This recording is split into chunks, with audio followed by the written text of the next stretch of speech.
Okay, wonderful. Well, thank you all for having me, and I'd like to also acknowledge the original owners of the land.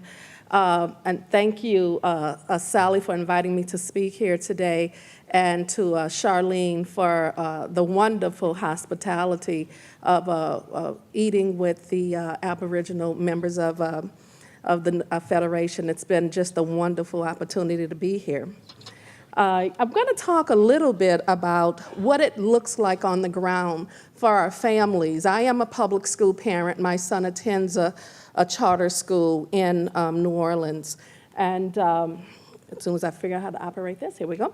And I work with public school parents in New Orleans. Many of the parents I work with are parents of children with disabilities. And unfortunately, our kids with disabilities end up being a liability to a system of schools that are run like a business. This market force, the competition model that Paul talked about. After Hurricane Katrina, our communities were truly devastated, and we really did need help. Prior to Katrina, our school system was in shambles, and it needed improvement. Not long after President Obama was elected, his Secretary of Education, Arne Duncan, made the comment that Katrina was the best thing to happen to public education in New Orleans. And when you think about what we went through with our neighborhoods being devastated and our families having to be on rooftops waiting for help that came very late in that whole disaster, we did not need our school system to be taken over at that particular time. I know how important it was for me that my son experienced some amount of normalcy once we brought him back to town after the storm. Our house was destroyed. These children are wading in this water. There are all kinds of trauma effects that they will experience, and they have experienced. The last thing they needed was to have their entire school life turned topsy-turvy. So how did that happen? At a time after Katrina, when many of us were not legally allowed to inhabit our homes, Hurricane Katrina hit on August 29, 2005. I was not allowed to get back into my home, into my neighborhood, to even look at my home until October 5th, 2005. So in that period of time, from when Hurricane Katrina hit in August until the end of November, the politicians worked feverishly to pass a new law that would end up affecting New Orleans pretty much only. And that law was called Act 35 of our 2005 special legislative session. And with Act 35, the lion's share of our public schools were taken from our elected school board and placed into the hands of our state. Initially, the state wanted to charter all of the schools, but they didn't get enough charter operators. So the state ended up operating some schools in those first years. Where we are today, 89% of the schools operating in New Orleans are charter schools, and 11% of the schools are traditional schools. We have fewer schools because we do have fewer people. One important thing to remember is that they did not take over our schools because they were all failing. Indeed, many of our schools had made their growth targets. At the time, a failing school was defined as having a school performance score of below 60 on a 200-point scale. But when the state changed the law, it made that failing grade now at an 87.4. So all those schools between a 60 and an 87.4 were not technically failing. So when you hear the language about how many schools were failing before Katrina and where we are today, so many fewer are failing, you have to understand the games that were played with the language. And that's what you get when you get this kind of a model. You get a lot of gamesmanship being played. You get data being hidden so that you can't actually figure out the truth for yourself. It is, as Paul said, the politicians are discredited. It is truly a dishonest movement because Charter schools were introduced to help our most challenged communities.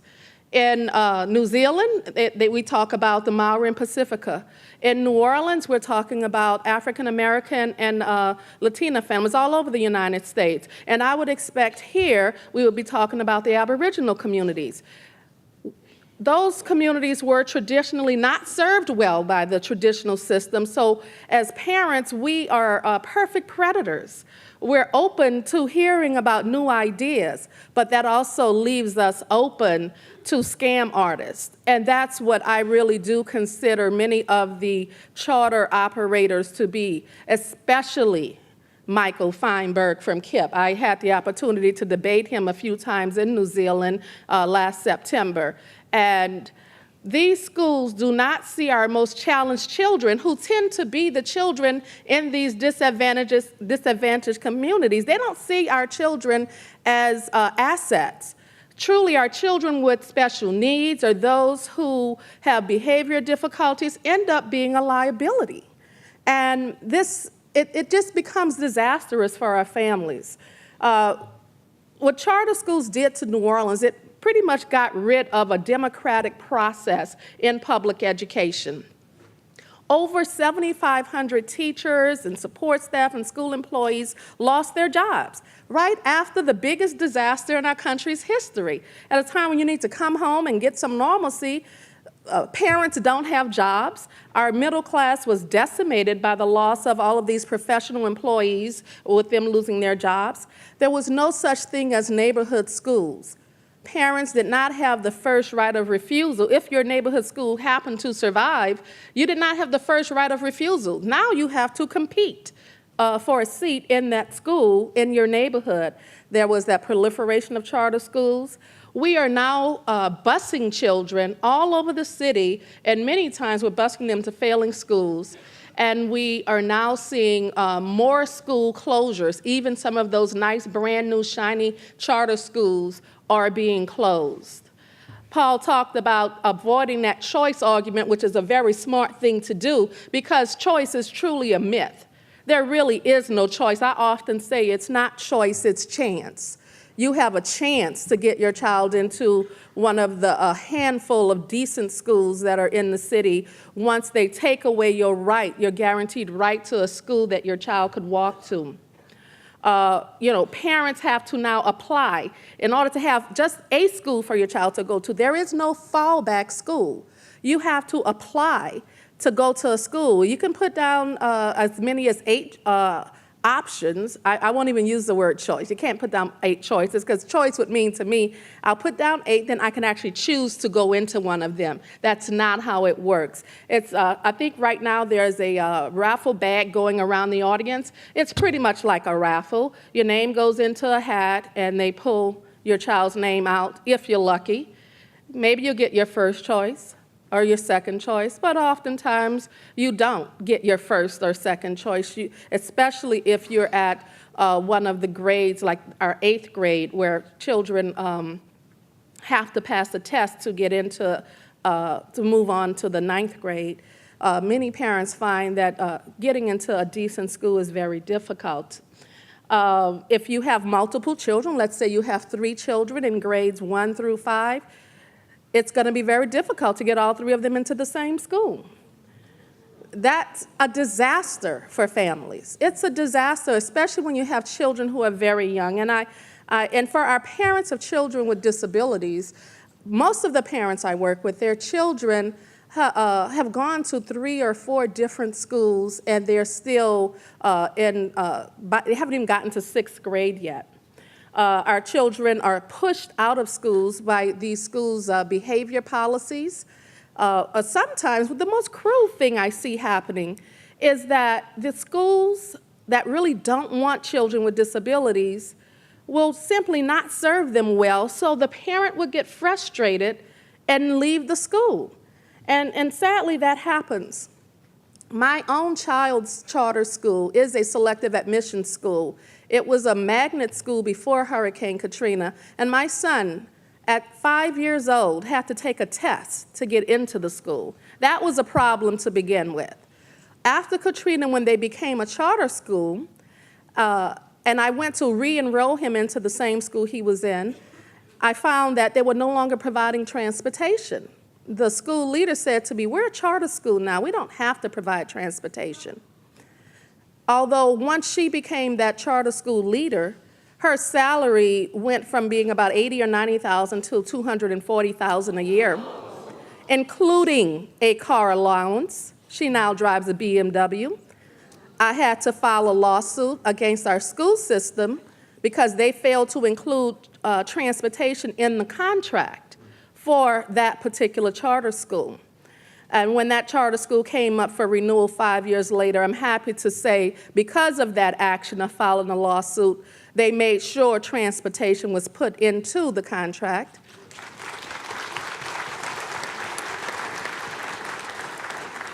But sadly, that transportation is by public bus. So if you have a kid who's in kindergarten, are you going to get on public transportation and bring that child to school way across town before you go to work? Or are you going to put your 3 or 4 little kids on a public bus? It's not yellow bus transportation.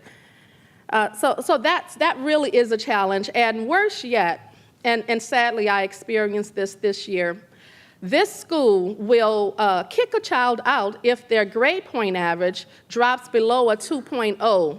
So they test them to get in, and if their grade point average drops below a 2.0 on a 4.0 scale, 4.0 scale, they will kick them out. And my son's GPA this school year dropped to a 1.94. So in May, I received a letter telling me that he was not welcome back. I could file an appeal. Of course, you know I filed an appeal.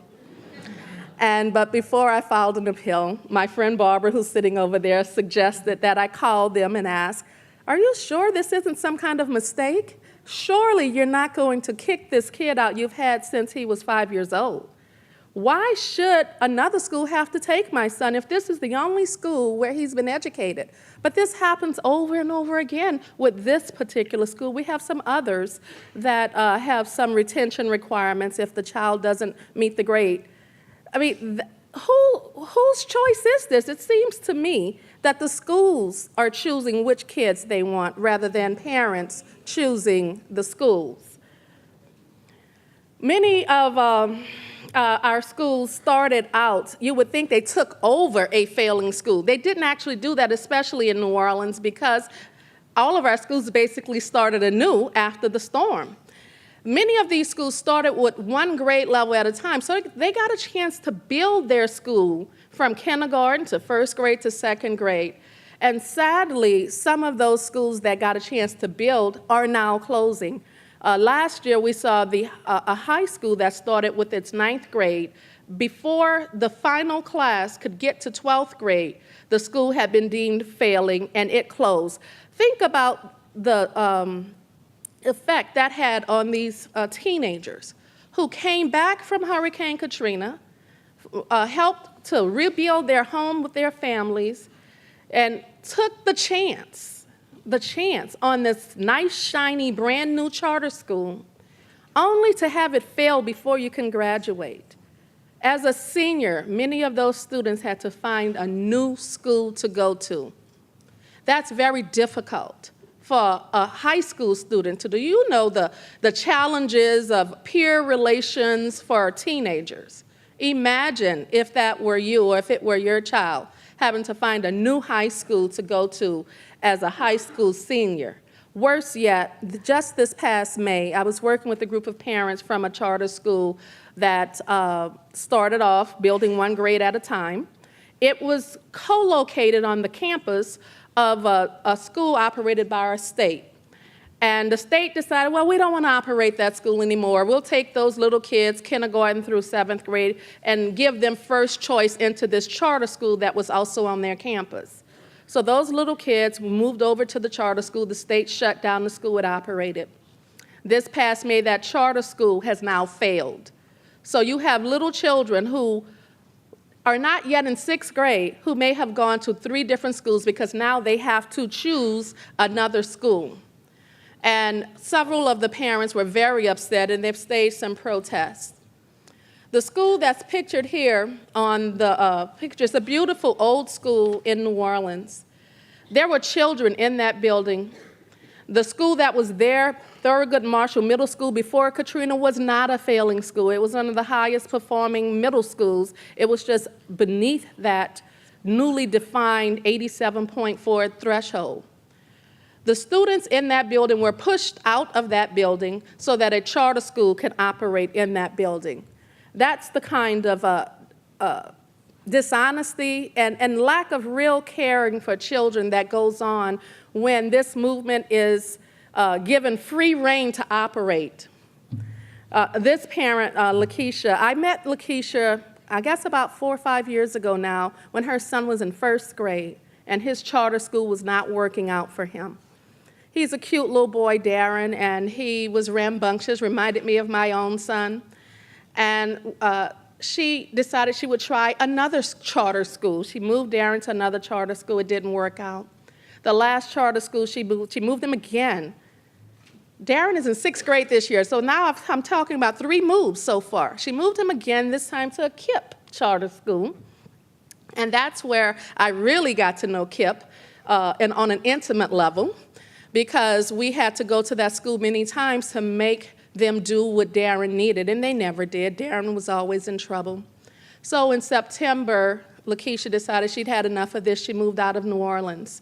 She's a single parent. She had 2 sons, and she decided she was just going to pick up and move out of New Orleans, because how many schools should parents have to try out? If charter schools are the answer, 4 or 5 years down the line, when they've had free reign in New Orleans, don't we think that we should have it down by now? I mean, parents should be able to get access to a decent school. Lakeisha should not have to try 4 schools before she found one that worked for her child in a different city. And we have Kelly. Kelly's son, Noah, has autism and he's blind. She could not get, Kelly and another parent went and applied at many different schools to try to find schools that would take children with significant disabilities. They were turned around left and right, and so finally she had to put Noah in a state-operated school. And the school did not have anyone to help him get around the building. This child had to try to navigate steps all by himself, and he's blind. So Kelly ended up going to school pretty much every day. And so we were at a state board meeting, and she had this sign, "Schools choose not to accept me." This picture ended up in Time magazine in an article talking about charter schools in New Orleans. I often call this the education deform, not education reform. Our spending on transportation has grown to more than 90% of what we used to spend on transportation. Students are spending long hours on the school buses, often to failing schools. Some of our neighborhoods aren't served by any school at all. 100% of the 4 remaining schools operated by our state as a direct-run schools are rated as F. That's on a grading scale from A, B, C, D, and F being the worst. 79% of those charter schools operated by our state are rated as D or F. And so, just like Lakeisha, I know many families who refuse to move back to New Orleans. Students at this high school, John McDonough High School, in a very beautiful part of our city, did not want their school to become a charter school. The community rallied behind this school. We were trying to stop it from becoming a charter school. If charter schools are about choice and empowering communities, why is it that our voices are silenced? These students' school was turned into a charter school. This past school year, it was operated by Future Is Now Schools. Before the school could even begin to operate, Steve Barr, who used to work with Green Dot Schools, remember that name, it's one of the charter franchises in the United States. Steve Barr had already inked a deal with the Oprah Winfrey Network to do a reality show with these children. These children were featured on a reality show across this school year. And it was not a pretty picture. And I was just at a meeting right before coming here of the board for this school. And the school doesn't have enough enrollments, and you wonder why. This school was horribly depicted, and the struggle of operating a school with children with great challenges was shown on TV. In many ways, it was a good thing it was shown, but now the school doesn't have enough enrollments, and so they're trying to do everything they can to get parents to choose that school. One of the children has a sign that says, charters don't turn schools around, resources do. And indeed, that's true. This whole ordeal has been a series of broken promises. Those children were promised iPads. They were promised that if that school became a charter, it would get the $35 million needed to renovate their building. They're still waiting. I found out only a handful of children got the iPads that they were promised. We were promised that charter schools would bring the kind of systems reform that would make our school system better. And as we see charter schools close, I don't believe that the system is better because of charter schools. The price that families are having to pay, the price that children are having to pay, it's too high. It's too high to have competition. I am a total believer in choice. We had choice before we had charter schools. That's how I was able to choose that magnet school for my son. But my oldest son, I was able to choose a different school that did not test children. And many of my friends were able to choose different high schools from around the city that did not test children. You can have choice without privatizing public education. The loss of a democratic voice and determining who sits on your board of your public schools, that's a price that's too high to pay for competition, for privatization. For what? Charter schools have not been proven on any great scale to be better than public schools, traditional public schools. It's not worth it. And that's why I got involved with a group called Journey for Justice. These are people from communities of color all over the United States who said, you know what, enough is enough. Enough experimentation with our children. We know privatizing public schools does not change a system. We know that our kids need resources, and we don't want you closing our schools. So we had a march on Washington in January, and we've met with our Secretary of Education, and we know that it's going to take a political campaign to change this, because many of our politicians, sadly, I'm sad to say, have been bought and sold. So we're going to have to show them where the power lies, because we do believe that the power lies in the people.